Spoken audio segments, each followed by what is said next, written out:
Story Corner, presented by Jennifer. Bella Sarah, Book 1, Bella's Gift, Chapter 4.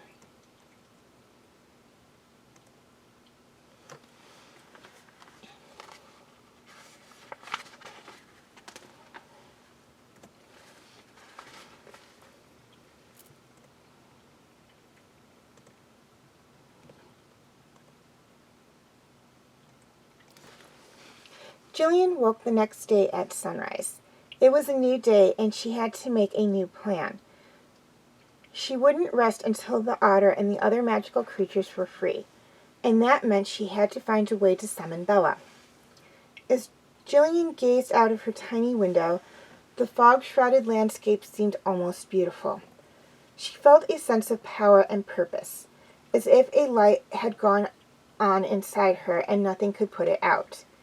After attending to the breakfast duties, Jillian went down to the laundry in the basement of the castle. The room was warm, the air thick with steam. Laundry bubbled away in massive cauldrons, heated by fire soups. Wiffle bears flew this way and that, sprinkling lavender and rose petals into the wash water. It crushed Jillian to think that these gentle creatures worked long hours every day in service to a mistress as cold and ungrateful as Ivina. "How can I help?" Jillian asked her friends. She was always happy to pitch in, but her mind also swirled with the plan she was making. And the first part of her plan was to find an excuse to slip outside and find Connell. Jillian spied a large basket of wet laundry sitting on one of the work tables. "I'll hang these linens out in the fresh air," she said. Jillian lugged the heavy basket up the many flights of stone steps and outside to the castle grounds. As she stepped outdoors, she blinked. It took a moment for her eyes to adjust. When they did, she caught her breath. Sunlight! Actual sunlight! The sun hardly ever appeared around Stigmore Castle, and Jillian had been unaccustomed to it. But today the usual fog was swirling, shredding as the shafts of light from the sky pierced the gloom. There were even small patches of blue here and there. Although winter wasn't quite over yet, the air had a tinge of warmth in it, as if the weather itself had decided to cooperate with her plans. Glancing around, Jillian found 2 trees she could use to string up a clothesline. She placed the basket on the ground and set to work. As Jillian finished tying the line, she heard a ferocious snarl from behind her. A pack of young wolves snapped and growled at each other as their game of hunt and catch spilled across the lawn to where Jillian was working. She knew the wolves were just playing, but the violence of the game made her shudder. A particularly large wolf came bounding after the others, Cornell. Jillian had to get his attention. She needed her friend to help with her plan.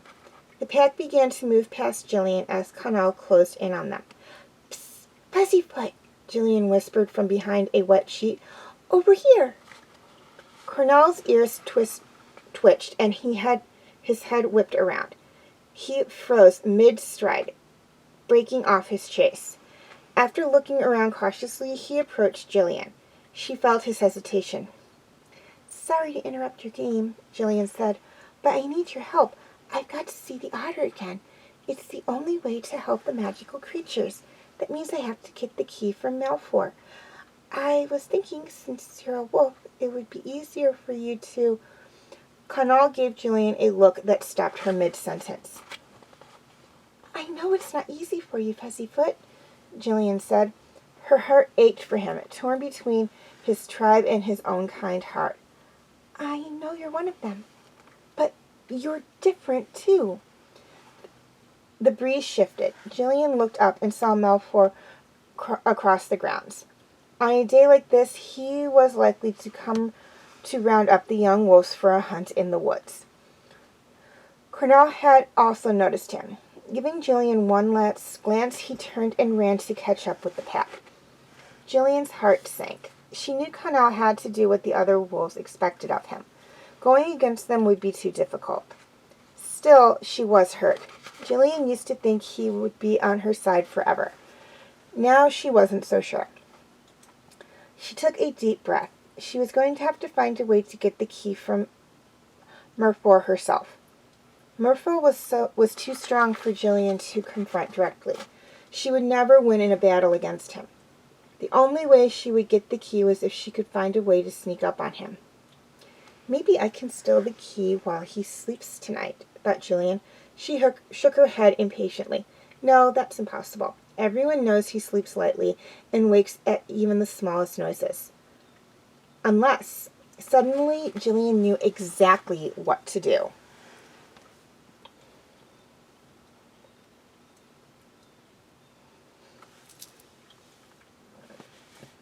With many of the wolves away on their hunt, and Ivina within the castle walls, Jillian had the perfect chance to carry out her new plan.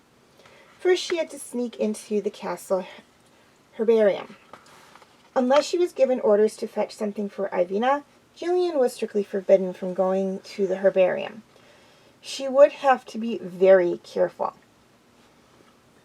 Jillian kept her laundry basket and one wet sheet with her in case she ran into anyone. If she were caught, she would pretend she was just going out to put the sheet on the line. Across the basket, a few rose dragons tended to an outdoor garden. Everything was quiet and still as Jillian approached the herbarium. She always felt this was a magical place, with its shiny rows of colored glass jars, its exotic hothouse plants, and its deep, spicy scent. Peering through a large glass window, Jillian saw no one inside the herbarium. So far, so good. On such a day, she knew the master herbalist was likely to go out and gather herbs with the tea leaf pandas and ivy-tailed dragons. These creatures knew how to find plants and roots better than anyone. In the right hands, potions made from roots and herbs could be used to do wonderful things. Heal wounds, mend broken wings, cure sickness. But in the dark world of wolf riders like Ivina, potions were used for far more selfish purposes. Learning secrets, making threats, and using dark magic. As Jillian thought of Ivina, her resolve was renewed. She carefully cracked open the herbarium door. The smell of plants and potions drifted over her. "Now," Jillian whispered to herself, "I just have to find the right herbs." She stared up the walls of glass jars. There were hundreds of them, carefully arranged by color and name, containing every type of herb and root imaginable. Arrowroot, baneberry, bear's foot, belladonna, Bella. Jillian thought of the great white horse. Her pulse quickened as she moved to the next row of jars with new determination. But after several minutes and many more rows, she grew frustrated. There were too many jars, and she didn't know the first thing about plants. She had been hoping to find the master herbalist's book of recipes, but he must have either hidden it or taken it with him. Saversons. "It's no use," she cried. "I'll never find the right herb for a sleeping potion." Jillian's eyes welled up with tears. What was she going to do? Crash! Something hit the floor behind her and shattered. Jillian ducked for cover behind a large wooden collection chest. Her heart beat wildly. Had she been caught? Seconds trickled by, and no one hauled her out from her hiding place. Finally, Jillian summoned the courage to peek out. When she did, she saw a gorgeous violet pixie hovering in the air, its shiny purple wings glittering in the light. A blue glass jar lay smashed on the flagstones. Dried leaves were scattered everywhere. "Is this what I'm looking for?"